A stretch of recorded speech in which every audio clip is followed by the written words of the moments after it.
नमस्कार, शिक्षालय में आप सभी का बेहद स्वागत है। मेरा नाम है Renu Yadav. Structure of atom में एक एनसीईआरटी क्वेश्चन है, बहुत ही प्यारा क्वेश्चन है। आइए सॉल्व करते हैं।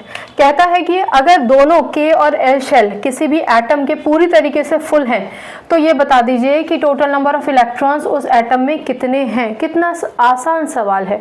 ठीक, चलिए आइए सॉल्व करते हैं। आपको पता है कि एटम में न्यूक्लियस तो होता ही है, उसके बाद जो पहला शेल होता है वो के शेल होता है और उसके नेक्स्ट जस्ट जो शेल होता है वो एल शेल होता है।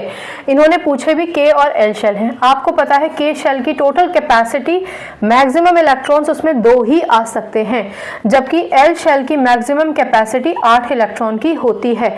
यानी टोटल मिलाकर अगर आप देखें कि कितने इलेक्ट्रॉन्स बनते हैं तो 2 + 8 इसका मतलब 10। तो आपका सवाल का जवाब क्या है? What is the total number of electrons in the atom? आप कहेंगे the total number of electrons in an atom are 10। ठीक, अच्छा, इस क्वेश्चन से अलग हटके एक बात आपको बताती हूँ कि नियॉन, जिसका सिंबॉलिक रिप्रेजेंटेशन Ne है, उसका एटॉमिक नंबर 10 होता है। ठीक है ना। ये एक इनर्ट गैस है, जैसे हीलियम, नियॉन, आर्गन, क्रिप्टन, ये सभी आपके इनर्ट गैसेस हैं। यानी इनका सबका आउटरमोस्ट शेल कंप्लीट होता है और कोई भी एटम जिसका आउटरमोस्ट शेल कंप्लीट ना हो वो चाहता है कि electronic gas configuration, inert gas configuration stable attain कर ले। ठीक है ना। तो ये है आपका आंसर। अच्छा, यहाँ एक और चीज समझिए। इन्होंने तो डायरेक्टली के और एल शेल का जिक्र किया, पर अगर मान के चलिए कि आपसे कहते कि के शेल में और एम शेल कंप्लीटली फिल्ड है तो बताओ इसका एटॉमिक नंबर कितना होगा। तो या बताओ इसमें टोटल नंबर ऑफ इलेक्ट्रॉन कितने होंगे। तो हमेशा ध्यान रखिए कि के के बाद एल आता है और उसके बाद एम आता है। इसका मतलब उन्होंने जानबूझ के एल शेल को स्किप किया है।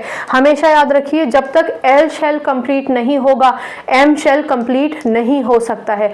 यानी अगर आपसे ये पूछा जाए कि के और एम शेल कंप्लीटली फिल्ड हैं, टोटल नंबर ऑफ इलेक्ट्रॉन बताओ, तो याद रखिए कि आप के शेल के total number of electron, L shell के टोटल नंबर ऑफ इलेक्ट्रॉन और एम शेल की मैक्सिमम कैपेसिटी 18 होती है, तब आप काउंट करके एलिमेंट्स, इलेक्ट्रॉन्स को बताएंगे। यानी एम शेल में तो 18 इलेक्ट्रॉन होते हैं, के शेल में कितने इलेक्ट्रॉन होते हैं, एल शेल में, ये मैं आप ही के ऊपर छोड़ती हूँ ना, आप टोटल करके मुझे बताइएगा। इसलिए ध्यान रखिए कौन सा शेल दिया है, तो इसका आंसर आप मुझे दीजिएगा। बाकी अगर कोई डाउट है तो पूछिएगा और केमिस्ट्री से अपनी केमिस्ट्री अच्छी बनाइए। शिक्षा ले आइए।